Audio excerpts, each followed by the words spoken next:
ইয়াকুব আলাইহিস সালাম তার মৃত্যুর সময় জিজ্ঞেস করেছিলেন, ও আমার সন্তানেরা, আমার মৃত্যুর পরে তোমরা কার ইবাদত করবে, তার কার গোলামি করবে?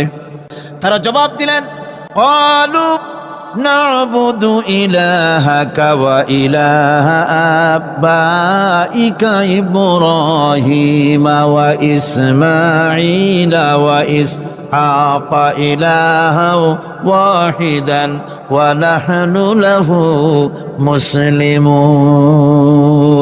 নিঃসন্দেহে আমরা ইবাদত করব, গোলামি করব আপনার রবের, আপনার পিতার রবের, এবং আল্লাহর ইবাদত করব। আপনিও আপনার পূর্বপুরুষ ইব্রাহিম ইসমাইল যে আল্লাহকে ইবাদত করেছে সে আল্লাহ পাকের ইবাদত আমরা করব এবং তার অনুগত হয়ে থাকব। মুমিন গুনাহবলী বলতে গিয়ে, মুমিন বান্দার গুনাহবলী বর্ণনা করতে গিয়ে আল্লাহ রাব্বুল আলামিন বলেছেন, ওয়া ইবাদুর রাহমানিল্লাযীনা ইয়ামশুনা আলাল আরদি হাওনা। রহমানের বান্দা হলো তারা যারা জমিনের উপরে চলাফেরা করার সময় বিনয়ের সাথে চলাফেরা করে, তারা হচ্ছে রহমানের বান্দা। কার বান্দা? রহমানের বান্দা। আদর করে আল্লাহ বলছেন বান্দা, গোলাম। শয়তান নিজে অভিশপ্ত হওয়ার পর এর প্রতিশোধ নেওয়ার জন্যে আল্লাহ পাকের দরবারে বলেছিল, আয় আল্লাহ, তোমার যেই বান্দাগুলির কারণে, তোমার যেই বান্দার কারণে আমার ইবাদতগুলি নষ্ট হয়ে গেল, আমি অভিশপ্ত হয়ে গেলাম, ওই বান্দাগুলিকে লোভ দেখিয়ে আমি যেমনে পারি সবগুলিকে আমি গোমরাহ করে দেব, পথভ্রষ্ট করে দেব। আল্লাহ পাকের জবাবে বললেন, ইন্না ইবাদি লাইসা লাকা আলাইহিম সুলতান ইল্লা মান ইত্তাবাকা মিনাল গাওয়িন। আমার বান্দাদের উপরে তোমার কোনো কর্তৃত্ব নাই। আমার বান্দা, আদর করে আল্লাহ পাক বলছেন, আমার বান্দাদের উপরে তোমার কোনো কর্তৃত্ব নাই। তবে হ্যাঁ, যারা তোমার কথা মান্য করবে তারা অবশ্যই গোমরাহ হয়ে যাবে, পথভ্রষ্ট হয়ে যাবে। কিন্তু আমার সত্যিকারের বান্দা যারা, তাদের উপরে তুমি গোমরাহি, তাদেরকে তুমি পথভ্রষ্ট করতে পারবে না। তাদের উপরে তোমার কোনো কর্তৃত্ব নাই। আমার হযরত ঈসা আলাইহিস সালামের ব্যাপারে, হযরত ঈসা আলাইহিস সালামকে খ্রিস্টানেরা তারা বলেছে, ওয়াকালাতিন নাসারাল মাসীহু ইবনুল্লাহ। মসিহ হচ্ছে কার ছেলে? নাউযুবিল্লাহ। বলেন সবাই নাউযুবিল্লাহ। তাকে যখন আল্লাহর ছেলে বলা হলো, আল্লাহর পুত্র বলা হলো, রব্বুল আলামিন তার জবাবে বললেন, ইন হুয়া ইল্লা আবদুন আনআমনা আলাইহি। তিনি তো একজন বান্দা, তিনি আমার বান্দা ছাড়া আর কিছুই নন। আমি তার প্রতি অনুগ্রহ করেছি। বান্দা, আমার বান্দা। আল্লাহ পাকের বান্দা হওয়ার ব্যাপারে কোন মানুষের কথা নয়। এমনকি আল্লাহ পাক ঈসা আলাইহিস সালাম সম্পর্কে বলছেন, লা ইয়াস্তানকিফাল মাসীহু আইয়াকুনা আবদান লিল্লাহি ওয়ালাল মালাইকাতুল মুকাররাবুন। মসিহ আল্লাহর বান্দা, তাতে কখনো বিন্দু মাত্র লজ্জা তিনি পোষণ করেন নাই যে আমি আল্লাহর বান্দা, আল্লাহর গোলাম। এটা একটা কথা হইল? এরকম লজ্জা তিনি পোষণ করেনি। এমনকি তার নিকটবর্তী ফেরেশতা যারা, তারাও আল্লাহর বান্দা, গোলাম হওয়ার জন্য তাদের ভিতরে কোনো লজ্জা নাই। যারা নাকি আল্লাহর গোলাম, এই ব্যাপারে যাদের মধ্যে লজ্জার সৃষ্টি হয়, আল্লাহর গোলাম এটা কেমন কথা, বান্দা হওয়াটা কেমন কথা, যারা গোলামীকে অস্বীকার করে তাদের সম্পর্কে আল্লাহ পাক বলছেন, ওয়া মাইয়াস্তান আন ইবাদাতিহি ওয়া ইস্তাকবির ফাসায়াহশুরুহুম ইলাইহি জামিআ। কেউ যদি আল্লাহর বন্দেগী করার ব্যাপারে লজ্জা পোষণ করে, যদি লজ্জার কারণ মনে করে, গৌরব করে, তাহলে তারা পালাবে কোথায়, যাবে কোথায়? আমি কিয়ামতের দিন সবগুলিকে এক জায়গায় করে ফেলবো। সেই জন্য গোলামি করতে হবে, আনুগত্য করতে হবে। কেবলমাত্র কার বলুন তো? এই গোলামি যদি সঠিকভাবে করি, যদি বান্দারা যারা আল্লাহ পাকের বান্দা বলে গোলাম বলে নিজেদেরকে দাবি করে, যদি সঠিকভাবে ইবাদতটা করা যায়, তাহলে আল্লাহ তাদের জন্য কি ওয়াদা করেছেন শুনুন। দুনিয়ায় তাদেরকে আল্লাহ পুরস্কার দেবেন, আখেরাতেও দেবেন। এটা বন্ধ করে, দুনিয়া এবং আখেরাতে আল্লাহ পুরস্কার দেবেন। সে পুরস্কারটা কি? দুনিয়ার পুরস্কারটা আগে শোনেন। আল্লাহ পাক বলেন, যারা আমার ইবাদত করবে তাদের ব্যাপারে আমার ওয়াদা শোনো। ওয়াদাল্লাহুল্লাযীনা আমানু ওয়া আমিলুস সালিহাতি লায়াস্তাখলিফান্নাহুম ফিল আরদি কামাস্তাখলাফাল্লাযীনা মিন ক্বাবলিহিম। তোমাদের মধ্যে যারা ঈমান এনেছে এবং সৎ কাজ করেছে, আল্লাহ রাব্বুল আলামিন তাদের ব্যাপারে আল্লাহর ওয়াদা হচ্ছে, আল্লাহর প্রতিজ্ঞা হচ্ছে, আল্লাহ ওয়াদা করতেছেন তাদেরকে জমিনের উপরে প্রতিষ্ঠিত করবেন। যেমন করে তোমাদের পূর্বপুরুষদেরকে প্রতিষ্ঠিত করা হয়েছিল, ওইভাবে তোমাদেরকে প্রতিষ্ঠিত করা হবে। সুবহানাল্লাহ। প্রতিষ্ঠিত করা হবে মানে রাষ্ট্র ক্ষমতা দেওয়া হবে।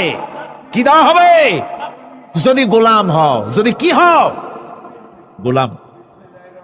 আল্লাহ পাক বলছেন শুধু তাই নয়, আমি আমার দিনকে যারা প্রতিষ্ঠা করবে, আমার গোলামেরা যদি, আমার বান্দারা সঠিকভাবে যদি আমার গোলামি করে, ঈমান আনে, আমলে সালেহ করে, নেক কাজ করে, আমি তাদেরকে রাষ্ট্র সুযোগ করে দেব। আর তাদের জন্য ভীতির পরিবর্তে, সন্ত্রাসের পরিবর্তে শান্তি কায়েম। সুবহানাল্লাহ। وَلَيُمَكِّنَنَّ لَهُمْ دِينَهُمُ الَّذِي ارْتَضَىٰ لَهُمْ وَلَيُبَدِّلَنَّهُم مِّنْ خَوْفِهِمْ أَمْنًا। তাদের দিনকে তারা নিজেদের জন্য যা পছন্দ করেছে, অবশ্যই তিনি তা কায়েম করে দিবেন, এবং সন্ত্রাস আর ভীতির পরিবর্তে আল্লাহ নিরাপত্তা দান করবেন। জোরে কোন সুবহানাল্লাহ। সন্ত্রাস বন্ধ হবে, চুরি, ডাকাতি, জেনা, ব্যভিচার সব বন্ধ হয়ে যাবে। তোমরা ক্ষমতায় থাকবে, তোমরা ডমিনেটেড হবে না, তোমরা করবে, গোটা পৃথিবীকে শাসন করবে, শাসিত তোমরা হবে না। আর ভীতির পরিবর্তে নিরাপত্তা তোমরা লাভ করবে। কি করলে? ইয়াবুদুন লা ইউশরিকুনা বি শাইআ। সুতরাং তারা যেন আমার ইবাদত করে এবং আমার সঙ্গে যেন কাউকে শরীক না করে। আল্লাহ বলছেন, তোমরা যদি আমার সাথে শরীক না করো, ইবাদতের মধ্যে কাউকে যদি শরীক স্থাপন না করো, আর যদি তোমরা আমার ইবাদতটা সলিড ভাবে আমার জন্যই করো, তাহলে রাষ্ট্র ক্ষমতা তোমাদের হাতে আসবে, সন্ত্রাস নির্মূল হবে, শান্তি প্রতিষ্ঠিত হবে। হযরত ইব্রাহিম আলাইহিস সালামের আল্লাহ পাক বলেন, ইয ক্বালা লাহু রাব্বুহু আসলিম ক্বালা আসলামতু লিরাব্বিল আলামিন। তার অবস্থা এই ছিল, কার? ইব্রাহিম আলাইহিস সালাম। তার অবস্থা এই ছিল যে তার রব যখন তাকে বললেন আনুগত্যের মস্তককে অবনত করে দাও, তিনি বললেন, আমি আমার বিশ্বপালকের সামনে মাথা দিলাম। সুবহানাল্লাহ। কোন শর্ত ছাড়াই মাথা নিচু করে দিলাম। তিনি যে পন্থাটা অবলম্বন করেছিলেন, এই পন্থায় চলার জন্য তার সন্তানদেরকেও তিনি হুকুম করেছিলেন। وَوَصَّى بِهَا إِبْرَاهِيمُ بِبَنِيهِ وَيَعْقُوبُ يَا بُنَيَّ إِنَّ اللَّهَ اصْطَفَى لَكُمُ الدِّينَ فَلَا تَمُوتُنَّ إِلَّا وَأَنْتُمْ مُسْلِمُونَ। ইয়াকুব এবং ইব্রাহিম আলাইহিস সালাম তার সন্তানদেরকে এই উপদেশ দিয়েছিলেন যে তিনি বলেছিলেন, হে আমার সন্তানেরা, তোমাদের জন্য আল্লাহ পাক এই দ্বীনকে মনোনীত করেছেন। আনুগত্য করবে, তার দ্বীনের প্রতি সারেন্ডার করবে, আর খবরদার মুসলমান না হয়ে যেন তোমরা মরে যেও না। মৃত্যু মুসলমান অবস্থায় থাকবে, অর্থাৎ মৃত্যু পর্যন্ত থাকবে কি অবস্থায়? মুসলমান অবস্থায়। أم كنتم شهداء إذ حضر يعقوب الموت إذ قال لبنيه ما تعبدون من بعدي ইয়াকুব আলাইহিস সালাম তার মৃত্যুর সময় জিজ্ঞেস করেছিলেন, ও আমার সন্তানেরা, আমার মৃত্যুর পরে তোমরা কার ইবাদত করবে, তার কার গোলামি করবে? তারা জবাব দিলেন, ক্বালু না'বুদু ইলাহাকা ওয়া ইলাহা আবাইকা ইব্রাহিম ওয়া ইসমাঈল ওয়া ইসহাক ইলাহা ওয়াহিদান ওয়া নাহনু লাহু মুসলিমুন। নিঃসন্দেহে আমরা ইবাদত করব, গোলামি করব আপনার রবের, আপনার পিতার রবের, এবং আল্লাহর ইবাদত করব। আপনিও আপনার পূর্বপুরুষ ইব্রাহিম ইসমাইল যে আল্লাহকে ইবাদত করেছে সে আল্লাহ পাকের ইবাদত আমরা করব এবং তার অনুগত হয়ে থাকব। দাসত্ব এবং পূর্ণাঙ্গ দাসত্বের গোলামির পূর্ণাঙ্গ নমুনা হচ্ছেন হযরত ইব্রাহিম আলাইহিস সালাম। আল্লাহর গোটা জমিন যখন শিরকের অন্ধকারে ডুবে গিয়েছিল, তখন হযরত ইব্রাহিম আলাইহিস সালাম তাওহীদের আলো জ্বালিয়ে দিয়েছিলেন। এই নিবেদিতদের ইমাম হিসাবে আল্লাহ পাক তাকে ঘোষণা দিলেন। কোরআনে কারীম বলছে, وَإِذَا ابْتَلَى إِبْرَاهِيمَ رَبُّهُ بِكَلِمَاتٍ فَأَتَمَّهُنَّ قَالَ إِنِّي جَاعِلُكَ لِلنَّاسِ إِمَامًا। ইব্রাহিমকে তার রব কয়েকটি বাক্য দিয়ে পরীক্ষা করলেন এবং তিনি সেই পরীক্ষাগুলোতে পাশ করলেন। তখন আল্লাহ রাব্বুল আলামিন তাকে বললেন যে আমি তোমাকে গোটা বিশ্ব মানবতার জন্য, গোটা বিশ্বের সমস্ত মানুষের জন্য আমি তোমাকে নেতা বানাবো। সুবহানাল্লাহি বিহামদিহি।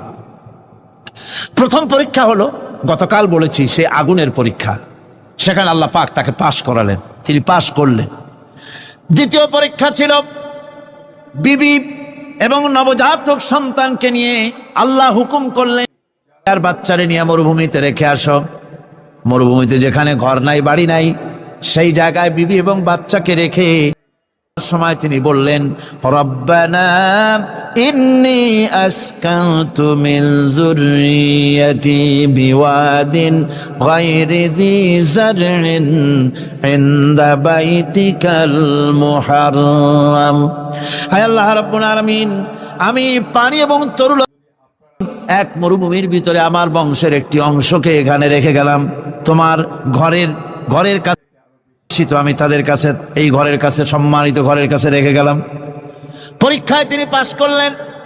হযরতে হাজেরা প্রশ্ন করলেন, ইব্রাহিম, পানি নাই, খাবার নাই, মানুষ নাই, ঘর নাই, বাড়ি নাই, মরুভূমির ভিতরে আমাকে আমার বাচ্চারে ফেলে রেখে যাচ্ছ কেন? কোনো জবাব নাই। দুইবার তিনবার প্রশ্ন করলেন। এরপরে তিনি আবার প্রশ্ন করলেন, বললেন, ইব্রাহিম, এটা কি আল্লাহ কি? হযরত ইব্রাহিম আলাইহিস সালাম নিজের কলিজার টুকরা সন্তান আর বিবিকে রেখে যেতেছেন ভারাক্রান্ত মন নিয়ে। তিনি আকাশের দিকে আঙ্গুল উঁচু করে দেখালেন। হযরত হাজেরা বুঝলেন ইনি তো আল্লাহর পয়গম্বর, আমার কোনো অপরাধে এভাবে ফেলে যাওয়ার কথা নয়। তিনি বুঝলেন এটা আল্লাহর হুকুম। হযরতে হাজেরা বললেন, ইব্রাহিম রে, নিশ্চিন্ত মনে বাড়ি ফিরে যাও, আমার মনে কোনো চিন্তা নাই, কোনো পেরেশানি আর এখন নাই। আল্লাহর হুকুমেই যদি আমাকে এই মরুভূমির ভিতরে ফেলে যেয়ে থাকো, তাহলে আমি ওই আল্লাহর প্রতি এতটা ভরসা রাখি, এই মরুভূমির ভিতরে জল পানি শূন্য, খাদ্য শূন্য জায়গায় আমি আমার বাচ্চাকে আল্লাহ রব্বুল আলামিন না খাওয়াইয়া মারবেন না। দ্বিতীয় পরীক্ষায় পাশ করল। 3 নম্বরে পরীক্ষা হলো, সন্তান বড় হয়ে গেছে, বুদ্ধি হয়েছে, দৌড়াতে পারে। আল্লাহ রাব্বুল আলামিন হুকুম করলেন, কত বড় আগুনের পরীক্ষা। কোরআন শরীফ বলছে, হযরত ইব্রাহিম আলাইহিস সালাম নিজের ছেলেকে ডেকে নিয়ে বললেন, ইয়া বুনাইয়া ইন্নী আরা ফিল মানামি আন্নী আযবাহুক ফানজুর মাযা তারা। হে আমার কলিজার টুকরা সন্তান, আমি স্বপ্নে দেখেছি যেন আমি তোমাকে জবাই করতেছি, তোমার রায় কি, তোমার মত কি আমারে শোনাও। ছেলে পয়গম্বর, ছেলে তার জবাবে বললেন, ইয়া আবাতি ফাআল মা তু'মার সাতাজিদুনি ইনশাআল্লাহু বিনাস সাবিরিন। হে আমার আব্বাজান, আপনি যে ব্যাপারে স্বপ্নের ভিতরে আদিষ্ট হয়েছেন আপনি তা কার্যকরী করুন। আমাকে এতটুকু অধৈর্যের মধ্যে পাবেন না, আমাকে ধৈর্যশীলদের মধ্যে পাবেন। আমারে আপনি আল্লাহর হুকুম পালন করেন। আল্লাহ পাক শোনাচ্ছেন, ফালাম্মা আসলামা ওয়া তাল্লাহু লিল জাবিন। পিতা পুত্র দুজনই রাজি হয়ে গেল। পিতা তার ছেলেকে কাঁধ করে গলার উপরে শুয়েছেন। আল্লাহ রাব্বুল আলামিন ইসমাইল জবাহ হোক এটা আল্লাহ চান নাই, আল্লাহ চেয়েছেন পরীক্ষা করতে। পরীক্ষায় ইব্রাহিম পাশ হয়ে গেলেন। আল্লাহ পাক বলছেন, ওয়ানাদাইনাহু আইয়া ইব্রাহিম ক্বাদ সাদ্দাকতার রুইয়া ইন্না কাযালিকা নাজজিল মুহসিনিন। আমি ইব্রাহিমকে ডেকে বললাম, ইব্রাহিম তুমি তোমার স্বপ্নকে বাস্তবে রূপ দিয়েছো, আর এভাবেই করি আমি মুহসিনিনদেরকে পুরস্কৃত করে থাকি। আল্লাহ পাক খুশি হলেন। আল্লাহ পাক বললেন, ইন্না হাযা লাবালাউল মুবিন। নিঃসন্দেহে এটি একটি বিরাট পরীক্ষা ছিল, ঠিক কি না গণ? আল্লাহ নিজে বলছেন এটা একটি বিরাট পরীক্ষা, আজিম ইমতিহান। সে ইমতিহানে তিনি পাশ করলেন। পরীক্ষায় উত্তীর্ণ হওয়ার জন্য রব্বুল আলামিন পুরস্কার দিয়া দিলেন। আল্লাহ পাক বললেন, সালামুন আলা ইব্রাহিম। পড়েন সবাই, সালামুন আলা ইব্রাহিম। ইব্রাহিমের প্রতি আল্লাহ পাক বললেন, ইব্রাহিমের প্রতি সালাম রইল। সুবহানাল্লাহি ওয়া বিহামদিহি। ইবাদত এর আনুগত্যের এই উৎকৃষ্ট দৃষ্টান্ত স্থাপনের পর আল্লাহ পাক তার গোটা বিশ্বের মুসলমানদেরকে কিয়ামত ইব্রাহিম আলাইহিস সালামকে জাতির পিতা বানায়া দিলে। সুবহানাল্লাহ কইতে ইচ্ছা করে না? এইরকমের পরীক্ষা কোন পিতারা দিতে পারছে নাকি? গোটা বিশ্বের সমস্ত মানব মণ্ডলীর জন্য আল্লাহ পাক ইব্রাহিম আলাইহিস সালামকে কিয়ামত পর্যন্ত জাতির পিতা হিসাবে ঘোষণা করেছেন। সুবহানাল্লাহ। মিল্লাতা আবিকুম ইব্রাহিম হুয়া সাম্মাকুমুল মুসলিমিন। তোমরা তোমাদের পিতা ইব্রাহিমের মিল্লাতের উপর প্রতিষ্ঠিত হও। আল্লাহ পাক বলছেন, তোমাদের পিতা ইব্রাহিমের মিল্লাতের উপর প্রতিষ্ঠিত হও, আর আল্লাহ তোমাদের নাম রেখেছে মুসলমান। তোমরা হচ্ছে মুসলমান। আমাদের পরিচয়, ওই যে পরিচয়ের কথা আগে হয়ে গেছে, আমাদের পরিচয় আমরা মুসলমান। আমাদের পরিচয় কি? মুসলমান। এটা প্রথম পরিচয়।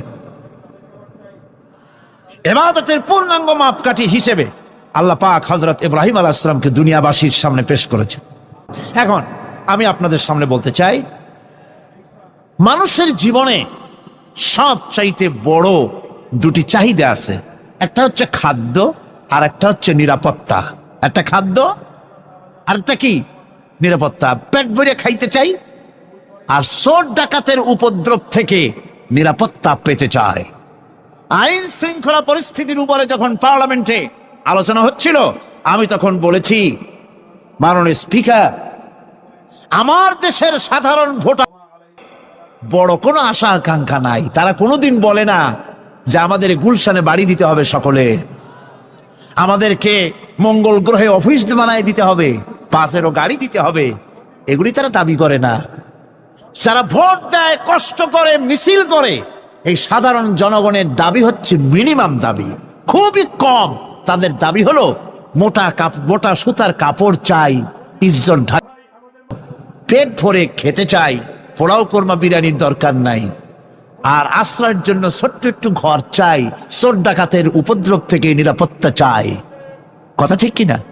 আমি বললাম, স্পিকার সাহেব, আজ পর্যন্ত যতগুলি গভর্নমেন্ট এসেছে বাংলাদেশে, প্রত্যেকটি গভর্নমেন্ট আমার দেশের জনগণের এই ন্যূনতম দাবি, এই আশা পূরণ করতে ব্যর্থতার পরিচয় দিয়েছে। কেউ পারে নাই। যারাই গেছে তারাই তাদের নিজেদের আখের গোছাবার চেষ্টা করেছেন। সব নিজেকে নিয়ে ব্যস্ত, নিজের লোকদের নিয়ে ব্যস্ত, জনগণ নিয়ে চিন্তা নাই। সুতরাং মানুষের চাহিদা হচ্ছে খাদ্য আর নিরাপত্তা। আমরা কি খাদ্য আর নিরাপত্তা সত্যি কি চাই? চাই। খাদ্য যদি চাই ক্ষুধার সময়, নিরাপত্তা যদি চাই ভীতির সময়, আল্লাহ রাব্বুল আলামিন বলেন কোন গভর্নমেন্ট দিতে পারবে না, দুনিয়ায় কেউ দিতে পারে নাই, পারবেও না। ক্ষুধার সময় যদি খাদ্য চাও, ভীতির সময় যদি নিরাপত্তা লাভ করতে চাও, তাহলে ফালইয়াবুদু রাব্ব হাযাল বাইত, এই ঘরের মালিকের ইবাদত কর। কোন ঘর? কাবা ঘর। বলেন কোন ঘর? কাবা ঘর। কাবা শরীফের মালিকের ইবাদত কর। তাহলে কি হবে? আল্লাযী আত'আমাহুম মিন জু'ইন ওয়া আমানাহুম মিন খাউফ। এই ঘরের মালিকের ইবাদত যদি করো, তাহলে ক্ষুধার সময়ে তিনি তোমাদেরকে খেতে দিবেন, আর ভীতির সময় তিনি তোমাদের নিরাপত্তা দান করবেন। হে ওয়াদা কার? চিল্লায় বলেন ওয়াদা কার? চাউলের অভাব হবে না, পাটের অভাব হবে না, খাদ্যের অভাব হবে না, কারণ দুটি জিনিস যদি তোমরা করতে পারো, খাবারের অভাব হবে না। ওয়ালাউ আন্না আহলাল কুরা আমানু ওয়াত্তাকাউ লাফাতাহনা আলাইহিম বারাকাতিম মিনাস সামাই ওয়াল আরদ। দেশের লোকেরা, জনপদের লোকেরা যদি দুইটা কাজ করে, এক নম্বরে হলো আমার উপরে ঈমান আনবে, দুই নম্বরে হলো আমাকে ভয় করার নীতি অবলম্বন করে যদি চলে, তাহলে ওই দেশের মানুষের জন্য আকাশ আর জমিনের সব বরকতের দরজা আমি আল্লাহর ওয়াদা।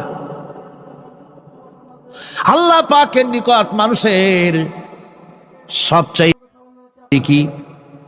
আল্লাহর কাছে মানুষের সবচাইতে বড় দাবি কি করতে পারেন? আল্লাহ পাকের কাছে মানুষের শ্রেষ্ঠ দাবিটা আল্লাহ নিজেই শিখাই দিয়েছেন। আমার কাছে দাবি কর, ইহদিনাস সিরাতাল মুস্তাকিম। আয় আল্লাহ, একটা সোজা, একটা সরল রাস্তা আমারে দাও, একটা সহজ পথ আমারে দাও। এই কথা সূরা ফাতিহা দাবি করার পর আল্লাহ রাব্বুল আলামিন এই অভিনন্দনের জবাবে, 7টা বাক্যের অভিনন্দনের জবাবে আল্লাহ রাব্বুল আলামিন 30 পারা কোরআন শরীফ নাজিল করে দিলেন। সূরা ফাতিহার এই সওয়ালের জবাবে আল্লাহ পাক বললেন, ওয়া আনি'বুদুনি হাযা সিরাতুম মুস্তাকিম। সোজা রাস্তা চাও, আমার গোলামি করো, ইবাদত করো। সব জায়গায় ইবাদত করাই লাগবে। আমার কাছে সোজা রাস্তা চাও, সোজা রাস্তা হলো আমার গোলামি করা। কার গোলামি? বেহেশতে যেতে চান? আমি আস্তে জিজ্ঞেলাম বলে আপনারও আস্তে জবাব দিলেন। বেহেশতে যেতে চান? সুবহানাল্লাহ। এমন কোন মানুষ আছে নাকি যে বেহেশতে যেতে চায় না? মদ খোরও যাইতে চায়। সবাই, আমরা সবাই বেহেশতের আশা করি, ঠিক কিনা? আল্লাহ রাব্বুল আলামিন বলেন, বেহেশতে যদি যেতে চাও তাহলেও ইবাদত করা লাগবে, ইবাদত ছাড়া জান্নাতে যাওয়া যাবে না। ফাদখুলি ফি ইবাদি ওয়াদখুলি জান্নাতি। সর্বপ্রথম আমার বান্দার মধ্যে দাখিল হয়ে যা, আমার গোলামির মধ্যে দাখিল হয়, আমার গোলাম হয়, এরপরে আমার জান্নাতে চলে যা। আগে গোলাম হবি, তারপরে কোথায় যাবি? জান্নাতে যাবে। আগে গোলাম হ, আগে গোলামির খাতায় নাম লেখা, আগে সত্যিকারের আমার বান্দা হ, গোলাম, এরপরে জান্নাতে যাওয়া যাবে। জান্নাতে যাইয়া আল্লাহর সাথে কি দেখা করতে চাই? আল্লাহর সাথে দেখা করতে চাই। আল্লাহ রাব্বুল আলামিন বলেন, ফামান কানা ইয়ারজু লিকা রাব্বিহি ফালইয়ামাল আমালান সালিহান ওয়া লা ইউশরিক বিইবাদাতি রাব্বিহি আহাদা। তোমাদের মধ্যে যদি কেউ আল্লাহর সঙ্গে, তার রবের সঙ্গে যদি কেউ দেখা করতে চায়, তাহলে সে যেন ভালো ভালো কাজ করে, নেক কাজ করে, আর তোমার রবের সাথে অর্থাৎ আল্লাহ রাব্বুল আলামিনের সাথে ইবাদতে কাউকে শরীক না করেন। শিরক যদি না করো, খাঁটি গোলাম খাঁটি বান্দায় যদি পরিণত, কিয়ামতের দিন আল্লাহ রাব্বুল আলামিনের সঙ্গে দিদার নসিব হয়ে যাবে। এই গোলামি করব কতদিন? কতদিন গোলামি করব? এই প্রশ্নের জবাবে আল্লাহ রাব্বুল আলামিন কোরআনে কারীমের মধ্যে জবাব দিয়ে দিয়েছেন, ওয়া'বুদ রাব্বাকা হাত্তা ইয়াতিয়াকাল ইয়াকিন। মৃত্যু পর্যন্ত, যতক্ষণ না নাক দিয়ে শেষ প্রশ্বাসটি নিঃশ্বাসটি বেরিয়ে যাচ্ছে, ততক্ষণ পর্যন্ত আনুগত্য গোলামি শব্দ হবে কার? জোরে চিল্লা এখন কার? এই গোলামি জীবনের সব ক্ষেত্রে করতে পারলে আমরা মুসলমান, আর করতে না পারলে মুসলমান নামে মুনাফিক। না পারলে কি? মুনাফিক। বন্ধুগণ, ইয়াকা না'বুদু পর্যন্ত বলে ওয়া ইয়াকা নাস্তাইনের কথাটা শোনাচ্ছি। সূরা ফাতিহার ভিতরে আমরা পড়ি, পড়েন আমার সাথে, ইয়াকা না'বুদু ওয়া ইয়াকা নাস্তাইন। আয় আল্লাহ, একমাত্র তোমার গোলামি করি আর একমাত্র তোমার কাছে সাহায্য চাই। তুমি ছাড়া কারো কাছে সাহায্য? এটা কি ঠিক? এটা কি আমাদের মনের কথা, ইমানের কথা? আল্লাহ করুন, আল্লাহ করুন, বলি আমিন। হাদিস শরীফে বলা হয়েছে, ইজা সাআলিল্লাহ ওয়া ইজা ইসতাআনতা ফাসতাইন বিল্লাহ। কিছু চাইতে হলে আল্লাহর কাছে চাও, কিছু বলতে হলে, ভিক্ষা করতে হলে আল্লাহর কাছেই ভিক্ষা করো। কার কাছে ভিক্ষা করবেন? আল্লাহর কাছে বলুন। আমার বন্ধুগণ, আমি আমার ঈমান থেকে কথা বলি, আমি আমার ঈমান থেকে কথা বলি। কোরআন এবং হাদিস পড়ে যতটুকু আল্লাহ বোঝার তৌফিক দিয়েছেন সেই কথাগুলি পেশ করার জন্য চেষ্টা করি। বন্ধুগণ, এদিক ওদিক কোনো দিকে না ঘুরে মসজিদে যান, মসজিদে গিয়ে নামাজ পড়েন, আর আল্লাহর কাছে হাত পেতে আল্লাহরে বলেন। সেজদা গিয়া যখন রব্বুল আলামিনের দরবারে কিছু চাইবেন, হুজুরের কাছে জিজ্ঞেস করা হয়েছে, হুজুর, বান্দা কখন আল্লাহর নিকটবর্তী হয়ে যায়? আল্লাহর নবী বলেছেন, বান্দা যখন সেজদা দেয় তখন বান্দা একেবারে আল্লাহ পাকের কাছে চলে যায়। আল্লাহর কাছে চান, যা দরকার, ছেলে নাই, মেয়ে নাই, বউ নাই, অথবা চাকরি নাই, প্রমোশন চাই, ব্যবসায় উন্নতি চাই, যা দরকার কাকে বলবেন? মনটাকে পরিষ্কার করুন, আজকে মনটাকে সাফ করুন, সমস্ত দুর্বলতা থেকে মনকে উঠায় আনো, বিশ্বাস করুন, যা চাওয়ার, যা বলার সবটা আল্লাহর কাছে। কার কাছে? আমি তার গোলাম। আমি কার গোলাম? আল্লাহ ছাড়া কারো কাছে আমার অভিযোগ তুলবো না, সবটা বলবো আল্লাহর কাছে। বলে দেখেন, বলে দেখেন আল্লাহ পাক কিভাবে আপনাকে সাহায্য করেন। সুবহানাল্লাহ। ভাইরা আমার, আল্লাহ রাব্বুল আলামিন রাসূল করিম সাল্লাল্লাহু আলাইহি ওয়াসাল্লামকে বলেছেন, ফাইদা ফারাগতা ফানসাব ওয়া ইলা রাব্বিকা ফারগাব।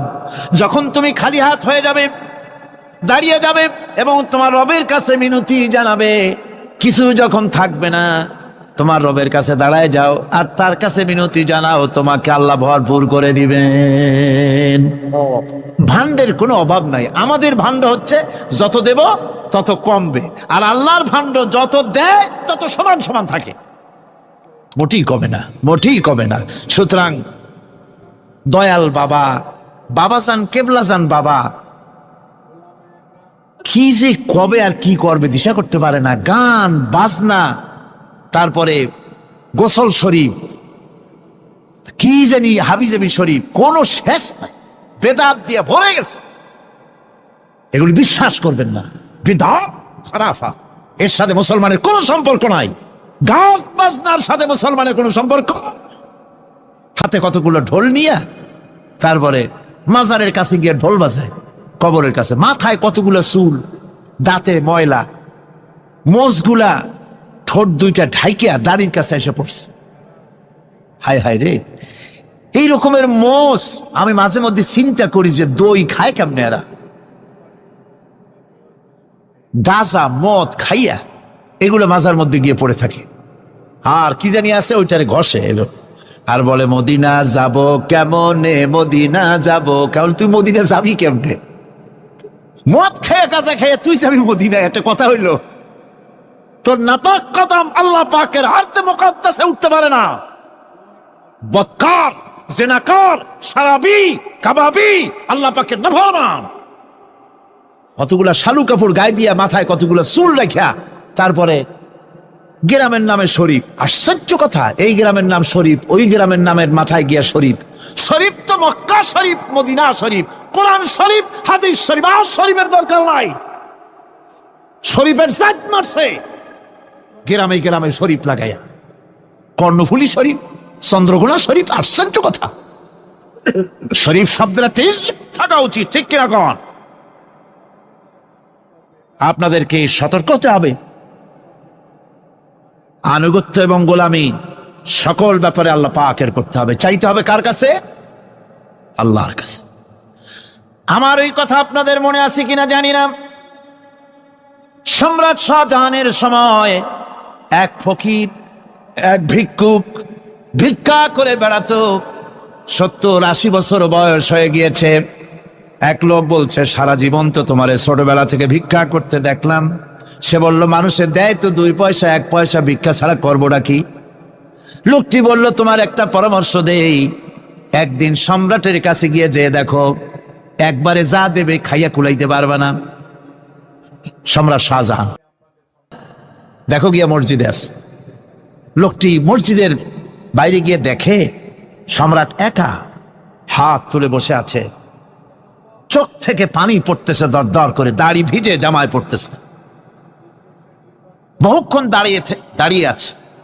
এরপরে সম্রাট তার বেরিয়ে আসছেন। ফকিরের সঙ্গে দেখা। ফকির বলল, আসসালামু আলাইকুম। তিনি বললেন, ওয়ালাইকুম আসসালাম ওয়া রাহমাতুল্লাহ। ফকির রওনা করেছে। বাদশা বলছে, তুমি তো একজন ভিক্ষুক মানুষ বলি মনে হয়। আমার কাছে তো কেউ কিছু না চাইয়া যায় না, তুমি যে কিছু না চেয়েই চলে যাচ্ছ। ভিক্ষুক বলছে, জাহাপানা, কিছু চাইতে এসেছিলাম আপনার কাছে, কিন্তু আপনার অবস্থা দেখে আমার জ্ঞানের চোখ খুলে গেছে। আমি দেখতে পেলাম, আমি যে সম্রাটের কাছে ভিক্ষা চাইতে আসলাম, আমি তো শুধু তাকায় আছি, আমি তো কান্দি না। বরং আমি যার কাছে চাইতে এসেছি, তিনি আমার চাইতে আরো নগণ্য ভিক্ষুকের মতো হয়ে কার কাছে যেন হাত পেতে চোখের পানি ফেলে কান্দে। মনে মনে ভাবলাম, সম্রাট কান্দে যে সম্রাটের কাছে, ওই আল্লাহ সারা জীবনে কারো কাছে কিছু চাইব না। আল্লাহর কাছে চাওয়ার অভ্যাস করুন, তিনি দিতে পারেন। সবকিছু তার আছে, এই বিশ্বাস মনের ভিতরে জমাতে হবে। তাহলেই সত্যিকারের মুসলমান আমরা হব। আল্লাহ পাক সত্যিকারের গোলাম আমাদেরকে বানাবেন। আমরা বলি আমিন। আজকে আমি বেশি কথা বলবো না, কারণ আজকে হলো পবিত্র এক রাত। অনেকে রোজা রেখেছেন, আবার সারা রাত অনেকে ইবাদত করবেন। সুতরাং সেই পথে আমি আর অন্তরায় সৃষ্টি করতে চাই না। আজকের মতো ইয়াকা নাবুদু ওয়া ইয়াকা নাস্তাইন আজকের মতো শেষ করা হলো।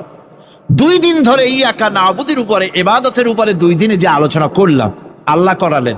আমি আশা করি ইবাদতের একটা ক্লিয়ার কনসেপশন আপনাদের তৈরি হওয়ার কথা ইনশাআল্লাহ। হয়েছে কিনা? আল্লাহ পাক কবুল করুন, জোরে বলে আমিন। আমি যা বুঝাতে চেষ্টা করেছি কোরআন দিয়ে, আল্লাহর কোরআনকে কোরআন দিয়ে বুঝাতে চেষ্টা করেছি, ঠিক কিনা? আল্লাহ পাক আমাদেরকে কবুল করুন, আমরা যেন ইবাদত বুঝি, জোরে কোন আমিন।